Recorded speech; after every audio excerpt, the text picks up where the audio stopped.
Hello dear students, in this video I will tell you what is sentence and definition of sentence. Let's start now.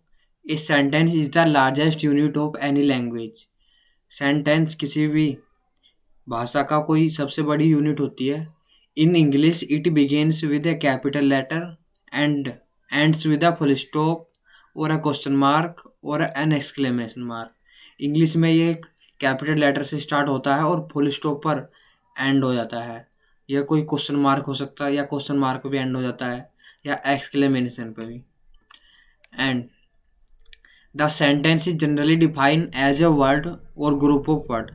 एक sentence यानी कि एक वाक्य है. आमतौर पर कोई वर्ड हो सकता है या कोई वर्डों का एक समूह हो सकता है. That expresses A through idea by giving a statement order और आस्किंग ए क्वेश्चंस और एक्सक्लेमेशन. जो कोई एक्सप्रेशन देता है यानी कि वो कोई स्टेटमेंट हो सकती है, ऑर्डर हो सकता है या कोई क्वेश्चन हो सकता है या कोई एक्सक्लेमेशन हो सकता है. For example, he is a good boy. That is statement. ये एक स्टेटमेंट है, मतलब एक इन्फॉर्मेशन दे रहे हैं. He is a good boy, यह एक अच्छा वह एक अच्छा लड़का है. And is he a good boy, that is question. मतलब ये हम क्वेश्चन पूछ रहे हैं. Is he a good boy हम किसी और से पूछ रहे हैं. या आप बोल सकते हो what a nice weather, it is exclamation mark. And this is exclaiming sentence. Ideally, a sentence require at least one subject and one verb. Sometimes the subject of a sentence can be hidden, but the verb must be visible and present in the sentence. Verb is called the heart of sentence. ज़्यादातर sentence में एक subject होता है और एक verb होती है. Sometimes the subject of sentence can be hidden. कभी कभी सेंटेंस में जो सब्जेक्ट होता है वो हिडन रहता है, but verb must be visible. But verb always visible रहती है, वो हमेशा प्रेजेंट रहती है in the sentence. And verb is the cold heart of a sentence. जो वर्ब होती है वो सेंटेंस की हार्ट कहलाती है. जैसे ही गो, वह जाता है, या वह जा ही गो देयर, वह वहाँ जाता है. यदि हम इसमें सेंटेंस में से सब्जेक्ट हटा देंगे ही, तो क्या बन जाएगा गो देयर. बट कोई ना कोई तो जाता होगा, मतलब कि हमने सब्जेक्ट को हिडन कर दिया है. या आप बोल सकते हैं गो, ये क्या है, वर्ब है. तो गो एक वर्ड है जिसका पूरा मीनिंग है गो, मतलब जाना. This is word. एंड ये more example. Do it in this sentence as subject you. Do it in this sentence subject as you hidden. Got it guys. आप इसे बोल सकते हैं यू गोट इट, मतलब यू डू इट. तो इसमें जो यू वर्ड है वो हिडन हो गया. इन this sentence a subject you is hidden but verb do is visible. जो इस सेंटेंस में डू इट में जो हमने यू को हिडन कर दिया, बट जो हमारी वर्ब है डू, ये विजिबल है. Because this is the heart of sentence. Without verb a sentence is not make. A sentence is a group of words usually containing a verb that express a thought in the form a statement, question, instruction or exclamation and starts with a capital letter when written. ये वही है जो मैंने भी आपको ऊपर बताया था. Sentence are many 5 types. Sentence हमारे जो 5 प्रकार के होते हैं मेनली. नंबर 1 पर होता है डिक्लेरेटिव सेंटेंसेस, या इसे हम कहते हैं असर्टिव सेंटेंसेस. मतलब ये डिक्लेयर करता है कि हमें कुछ इन्फॉर्मेशन देता है, या वो इन्फॉर्मेशन नेगेटिव हो सकती है या पॉजिटिव हो सकती है. कोई स्टेटमेंट हो सकती है, कोई एक्सक्लेमेशन हो सकता है. एंड असर्टिव सेंटेंस, असर्टिव मतलब होता है असर्ट करना, किसी को बताना. एंड असर्टिव सेंटेंसेस और you can say declarative sentences simply express an opinion, feeling और मेक्स ए स्टेटमेंट. यह नॉर्मली एक कोई हमारा ओपिनियन शेयर करने के लिए, कोई फीलिंग या कोई स्टेटमेंट शेयर करने के लिए जो हम सेंटेंस यूज़ करते हैं वो इसके अंडर में आते हैं. दैट और describe things in other word. It declare something. This type of sentence and with a period full stop. जो इस प्रकार के सेंटेंस का एंड होता है वो या तो फुल स्टॉप पर होता है या एक्सक्लेमेशन मार्क या जो मैंने अभी आपको ऊपर बताया, कोई फीलिंग्स वगैरह बता रहे हैं तो हम जैसे भी I want to be a good cricketer, यह एक स्टेटमेंट है। तो इसमें हम स्टेटमेंट बता रहे हैं, या आप ये सेकंड एग्जांपल देखिए, I am very happy today. इसमें हम अपनी फीलिंग बता रहे हैं कि I am very happy today, मतलब आज हम बहुत खुश हैं। Got it guys? Okay. And these are some example of assertive और declarative sentences. Number 1, Alex is a good baseball player. Alex एक अच्छा बेसबॉल प्लेयर है, मतलब बेसबॉल का एक अच्छा खिलाड़ी है। ये क्या है, एक स्टेटमेंट है, हम ये स्टेटमेंट दे रहे हैं। And next is he plays for the rockers club. वह रोकर्स क्लब्स के लिए खेलता है। ये क्या है, हम इंफॉर्मेशन दे रहे हैं, यानी कि एक स्टेटमेंट है जो हम किसी को बता रहे हैं। And next is he always give his best effort in the team. ये भी हम स्टेटमेंट दे रहे हैं कि वह हमें अपनी टीम में हमेशा अपना बेस्ट देता है, अपने बेस्ट एफर्ट देता है अपनी टीम के लिए। And next is he is a good leader. वह एक अच्छा लीडर, लीडर मतलब किसी टीम का लीडर हो सकता है, किसी कोई मैच चल रहा है, मैच की टीम का लीडर हो सकता है, कैसा भी leader. And next, I like him for his intensity. मैं उसकी इंटेंसिटी के लिए उसे पसंद करता हूँ। ये हम इंफॉर्मेशन ही तो बता रहे हैं किसी को, मतलब ये भी एक सिंपल स्टेटमेंट है। या ही प्लेज विद पैशन, वह अपने पैशन के साथ खेलता है। ये भी एक नॉर्मल स्टेटमेंट है। Alex feel awkward when some gives a compliment to him. ये कह रहा है, ये फीलिंग्स है, इसमें हम अपनी फीलिंग्स बता रहे हैं, ये भी स्टेटमेंट के जरिए।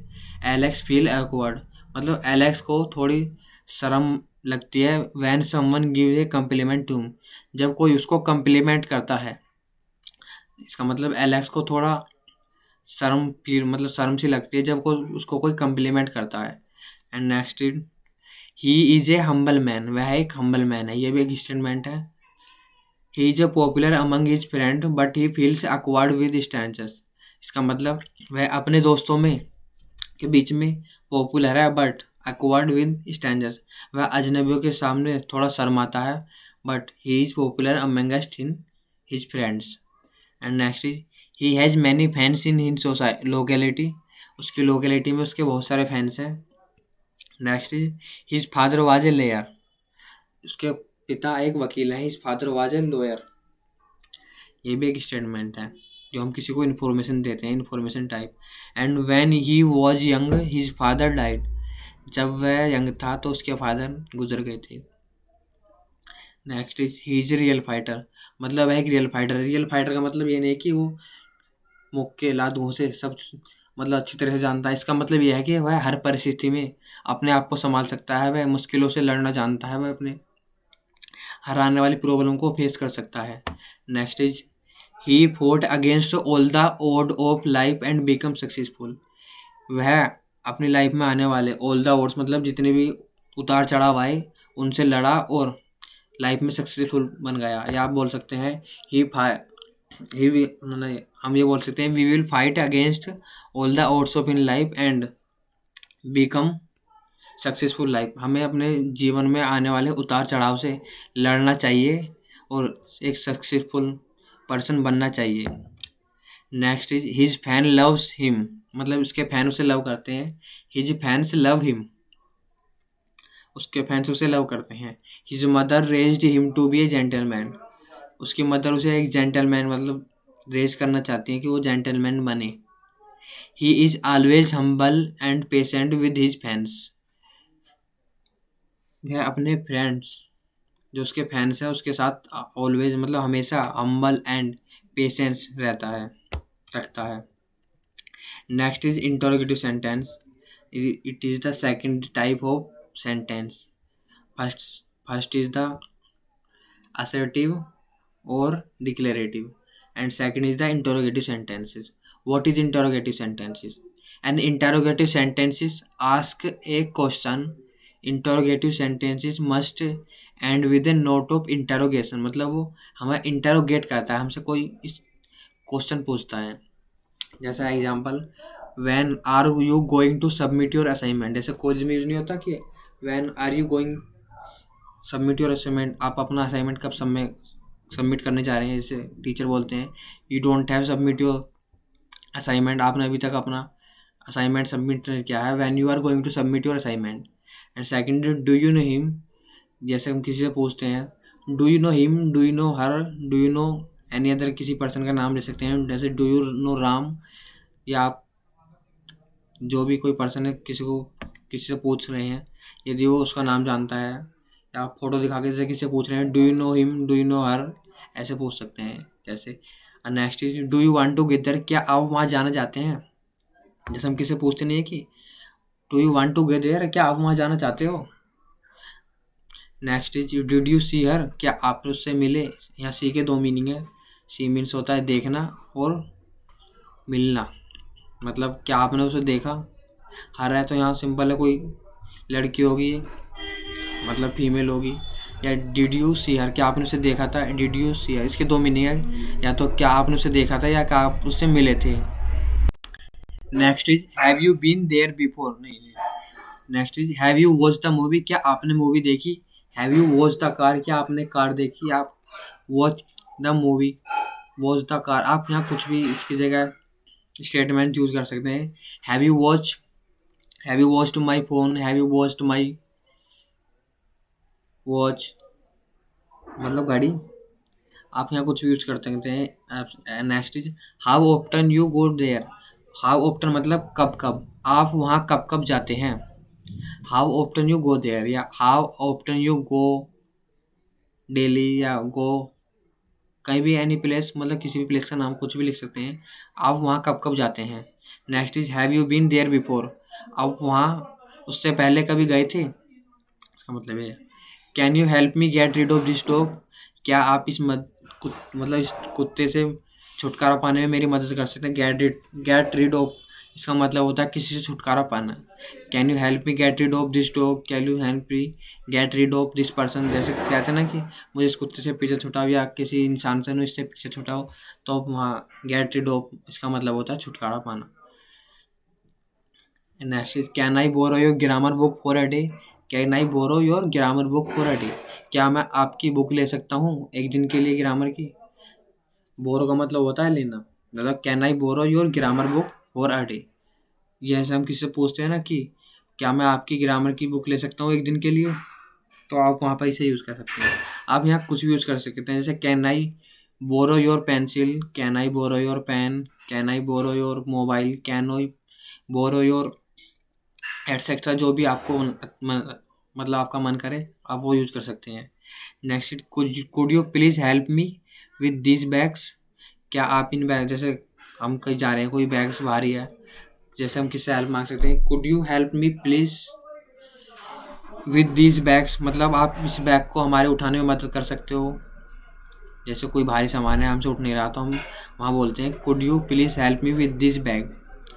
या next is do you know who she is, क्या आप जानते हैं वह कौन है।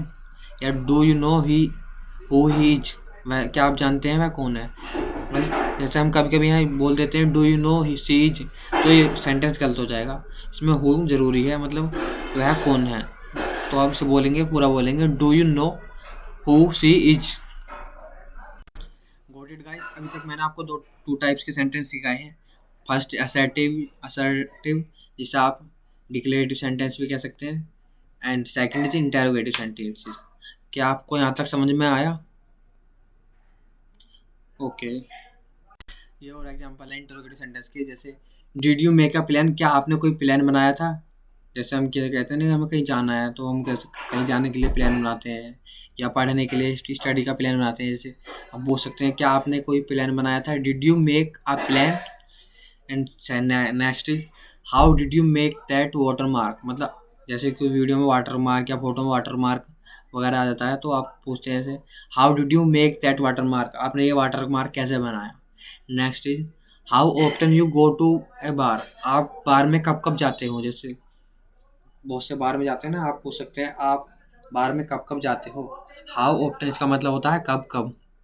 How often you go to a bar, या कहीं भी आप लिख सकते हैं how often you go to a college, जैसे आप कॉलेज में कब कब जाते हैं। अब तो वैसे भी लॉकडाउन है, कोई कॉलेज नहीं जा रहा, तो how often you go to there, how often you go to market.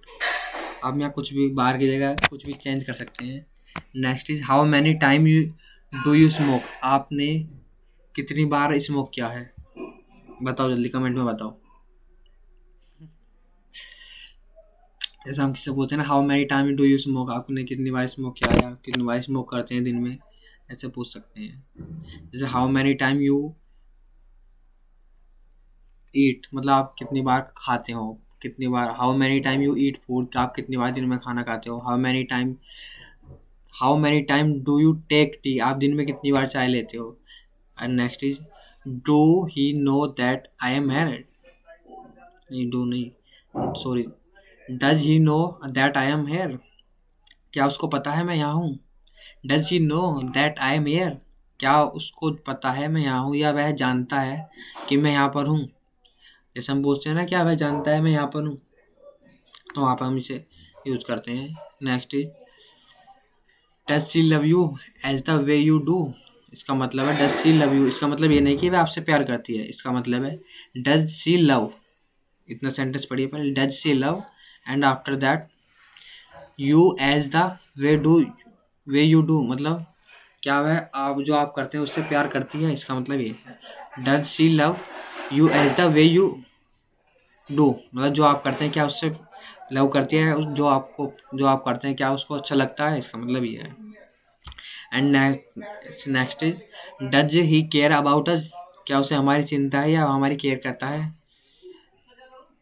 And next is why did he leave us then, उसने उसे मतलब उसने हमें क्यों छोड़ दिया, क्यों छोड़ दिया था तब, इसका मतलब when did he leave us then, उसने हमें तब क्यों छोड़ दिया था, या जैसे कोई किसी को जैसे छोड़ देता है, फ्रेंड्स वगैरह होते हैं तो why did he leave.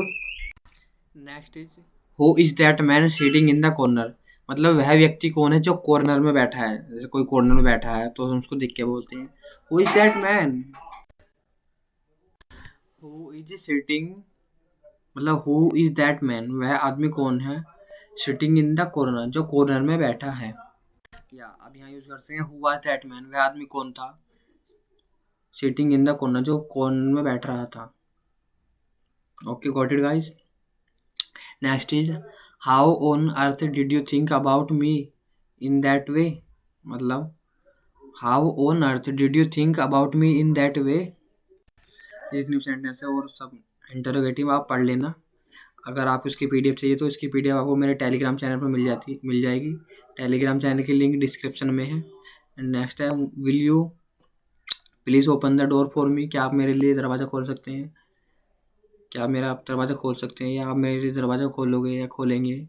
Next would you like a beer, क्या आपको बियर पसंद है, क्या आप बियर लेना चाहेंगे, मतलब क्या आप बियर लेना चाहोगे, मतलब जैसे हम किसी को ऑफर करते हैं वुड यू लाइक बियर, या would you like to tea, या would you like to have some, मतलब आप कुछ लेना चाहेंगे।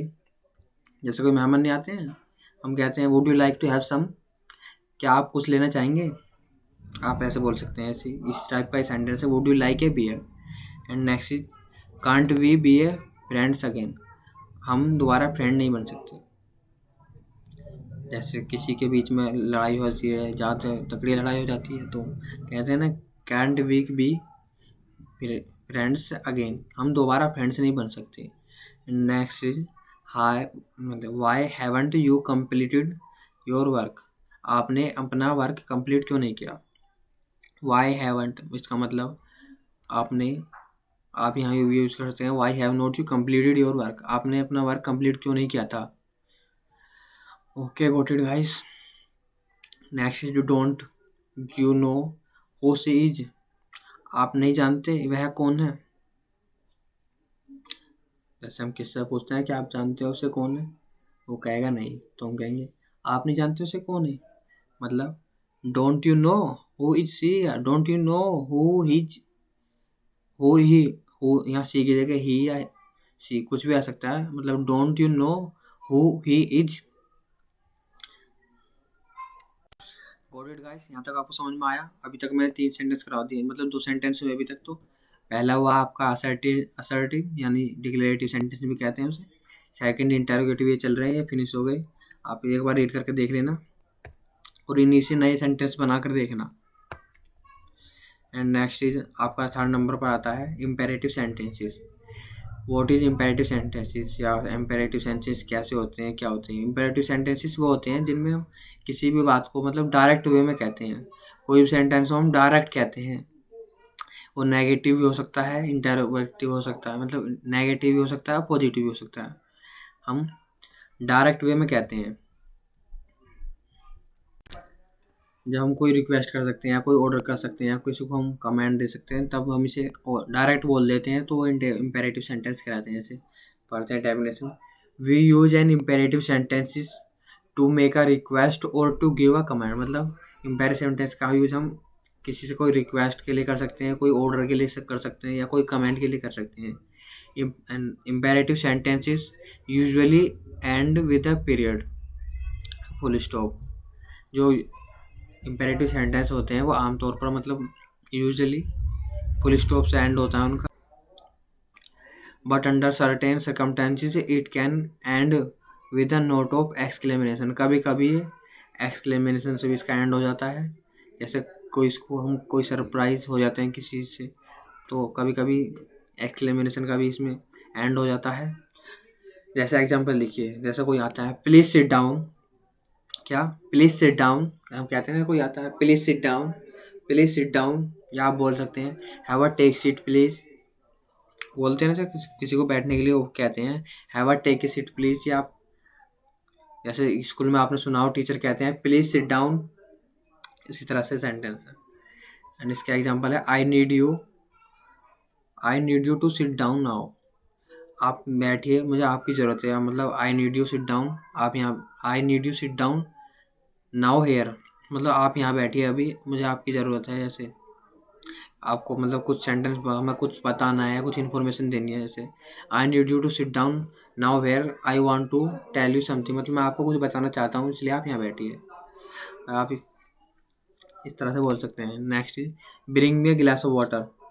मेरे लिए एक गिलास वाटर लाओ। मतलब हम किससे कहते हैं ना, डायरेक्ट किसी को ऑर्डर देते हैं ब्रिंग मी ए गिलास वाटर।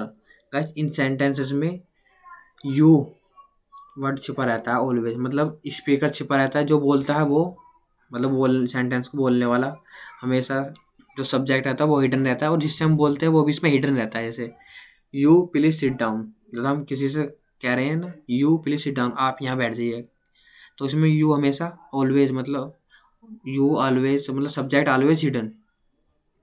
ओके।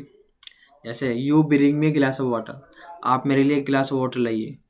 इसमें एक तो आई छिपा है, मतलब जो हम बोल रहे हैं स्पीकर तो बोल रहा है, जो स्पीकर बोल रहा है, और जो लिसनर है, लिसनर मतलब जिससे हम बोल रहे हैं वो सुन रहा है, तो उसमें स्पीकर और लिसनर दोनों हाइड रहते हैं। जैसे यू ब्रिंग मी ए गिलास ऑफ वाटर, आप मेरे एक गिलास ऑफ वाटर लाइए, या गिव मी ए गिलास ऑफ वाटर। जैसे हम किसी के जाते नहीं, ये हम कहते हैं प्लीज़ गिव मी ए गिलास ऑफ वाटर। आप यहाँ प्लीज़ भी यूज़ कर सकते हैं, प्लीज़ ब्रिंग मी ए गिलास ऑफ वाटर या प्लीज़ गिव मी ए गिलास of water.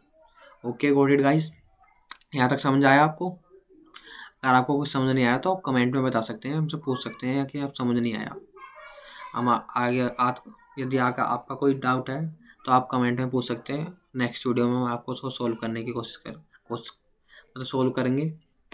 Next is don't ever touch my phone. जैसे हम किसी कहते हैं don't ever touch my phone, जैसे कोई आपका फ़ोन टच करे, हम किसी को, इसका मतलब हम किसी उसको मना भी कर रहे हैं और डांट भी रहे हैं। जैसे don't ever touch my laptop, don't ever touch my phone, don't touch my watch. आप कुछ जैसे शॉर्ट में बोल सकते हैं डोंट टच माई फ़ोन, मतलब मेरा फ़ोन मत छुओ। इसका मतलब है don't ever touch my phone, मतलब आप मेरा फ़ोन कभी मत छूना, कभी भी मेरा फ़ोन मत छुओ। And next is give me a pen and a pencil. मुझे एक पेंसिल और पेन चाहिए। आप यहाँ प्लीज़ लगा के बोलेंगे तब भी वो इंटरोगेटिव रहेगा। मतलब please give me a pen and a pencil, या आप बोल सकते हैं I need a pen and pencil. तो वो एक मतलब सिंपल सेंटेंस हो जाएगा, वो आ जाएगा आपका असर्टिव सेंटेंस। मतलब मीनिंग तो वही रहेगा, मतलब I need a pen and pencil, मुझे एक पेन और पेंसिल की ज़रूरत है। यदि आप यहाँ डायरेक्ट बोलते हैं give me a pen and pencil, please give me a pen and pencil, तो ये हो जाएगा imperative sentences. Next is play with intensity and courage. हमेशा इंटेंसिटी और अपने मतलब करेज, साहस के साथ खेलना चाहिए। मतलब साहस के साथ खेलो। Play with intensity and courage. Next is remember me when we are parted. Remember me when we are parted. Parted मतलब अलग अलग, इसका मतलब रिमेम्बर मी, मुझे याद करो जब हम अलग अलग थे, और मतलब यार पार्टेड थे। ये भी एक इम्पेरेटिव सेंटेंस है, जितने भी एग्जांपल है इम्पेरेटिव की है। Next is never forget the person who loves you. उस इंसान को कभी मत भूलो जो आपसे प्यार करता है। जैसे हमारे माता पिता हमसे बहुत प्यार करते हैं, अपनी मम्मी, हमारे मोम डैड, मतलब सब। Never forget the person who loves you, ये कहना चाह रहा है उस इंसान को कभी मत भूलो जो आपसे प्यार करता है, मतलब जो जिसको आप अच्छे लगते हो। Next is take a step and don't move. एक स्टेप लो एंड मूव मत करो, मतलब take a step and don't move. Next मतलब कभी कभी कहते हैं ना कि ट्राई करते रहना चाहिए, कभी हार नहीं माननी चाहिए, तो इसका मतलब यही है आप किसी चीज़ को छोड़ो मत। डोंट मूव मतलब उसका रास्ता मत छोड़ो, अपनी मंजिल पर सीधे चलते रहो। अब अगर आपकी हार हो रही है तो जीत भी निश्चित होगी। आप कंटिन्यू मेहनत करते रहिए, मतलब अपने रास्ते पर चलते रहिए, अपने गोल के लिए मेहनत करते रहिए। मतलब टेक अ स्टेप मतलब एक स्टेप लो and don't move, don't move. Okay, got it guys. Next it next sentence is don't be excited about everything without reason. किसी भी चीज़ के लिए ज़्यादा एक्साइटेड नहीं होना चाहिए विदाउट रीजन, मतलब कोई रीजन नहीं है हम किस चीज़ के लिए एक्साइटेड हो रहे हैं, विदाउट रीजन तो हमें होना नहीं चाहिए। And don't rush or you will wall, don't rush or you will fail. I think guys ये सेंटेंस थोड़ा रॉन्ग है, मतलब डोंट रश कभी हार, या डोंट गिव अप, हार मत मानो, अदरवाइज यू विल फेल मतलब आप फेल हो जाओगे। नेक्स्ट सेंटेंस देखते हैं। Next sentence is read a lot to improve your writing skill. Read a lot मतलब बहुत पढ़ो अपनी राइटिंग स्किल को सुधारने के लिए, मतलब ज़्यादा से ज़्यादा पढ़ो और प्रैक्टिस करो। अगर आपको अपनी स्किल्स इंक्रीज करनी है, मतलब आपको लिखना ये प्रैक्टिस करनी है, तो आपको ज़्यादा से ज़्यादा लिखना चाहिए, और पहले लिखने से पहले आपको पढ़ना ही चाहिए।